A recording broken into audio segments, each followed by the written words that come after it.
Good morning mga mi. Di ba na ay mga hanger sa una nga pag mainitan siya sa adlaw, mabulad siya sa init kay mulagtok na yun siya mabalik. Pero kanina atay nakita at online nga stainless na siya o nya coated so dili na siya mag taya-taya.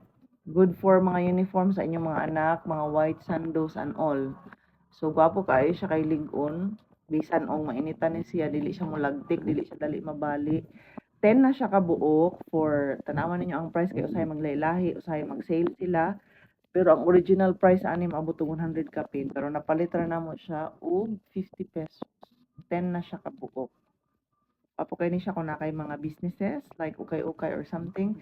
Pero mas maayo kung sa balay lang nato niya kita lang gamit ng mga white mga anak kung ganahan to kani i-check na ni sa ato ang yellow basket. Bye. Dapat din siya lain-lain nga color.